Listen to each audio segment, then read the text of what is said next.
आप सभी मीडिया के साथियों का बहुत बहुत स्वागत है। आज इस महत्वपूर्ण प्रेस वार्ता में भारतीय जनता पार्टी के हमारे पूर्व अध्यक्ष, भारतीय जनता पार्टी के वरिष्ठ नेता, भारत सरकार में केंद्रीय मंत्री आदरणीय जेपी नड्डा जी आप लोगों को संबोधित करेंगे। मेरा आदरणीय नड्डा जी से आग्रह है कि अपना संबोधन प्रारंभ करें। आप सभी मीडिया के साथियों का बहुत बहुत स्वागत है।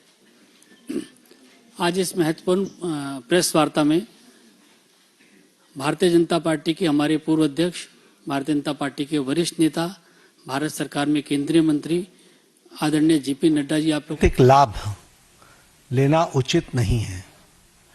यह एक गहन समस्या है और इस समस्या का गहनता के साथ चर्चा होने की आवश्यकता रहती है। मैं यहाँ यह भी कहना चाहता हूं, भारत की संसद में विपक्ष के नेता श्रीमान राहुल गांधी जी ने एक प्रस्तुतिकरण दिया और उस प्रस्तुतिकरण में उन्होंने लगभग 150 पेपर लीक के बारे में उन्होंने चर्चा की।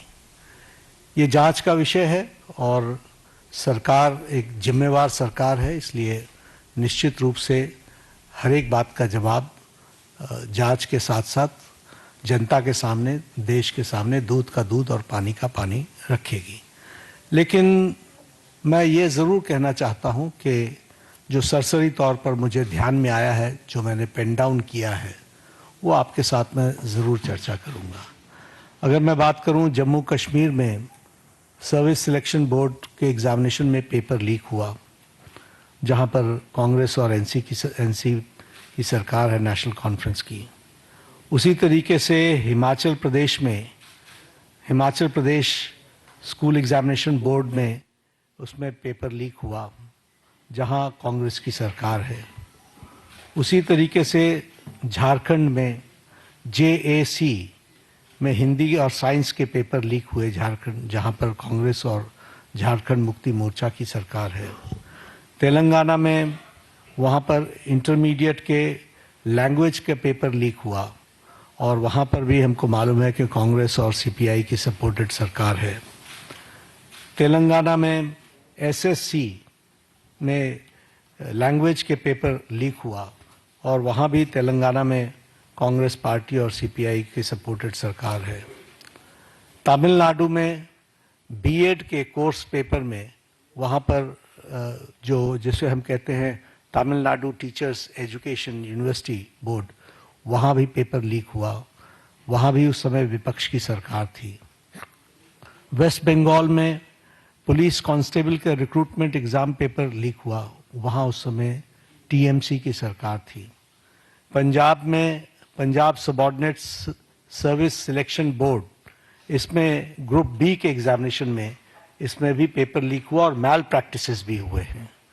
उसी तरीके से केरला में स्टेट में PSC के 26 एग्ज़ाम पेपर में इरेगुलरिटीज़ हुई हैं। कर्नाटक में जहां पर कांग्रेस की सरकार है, वहां भी प्रेपरेटरी बोर्ड एग्ज़ाम में पेपर लीक हुआ, PUC के पेपर में लीक हुआ। तो इस तरीके से मेरे को तो ये कुछ नाम मैंने लिए हैं अभी। ये इसकी बहुत लंबी फेयर लिस्ट है जिसके बारे में हम चर्चा चाहेंगे कि जब चर्चा हो। लेकिन मैं पूछना चाहूँगा विपक्ष के नेता से, राहुल गांधी जी से, कि आप सिलेक्टिव क्यों हैं? Why are you so selective?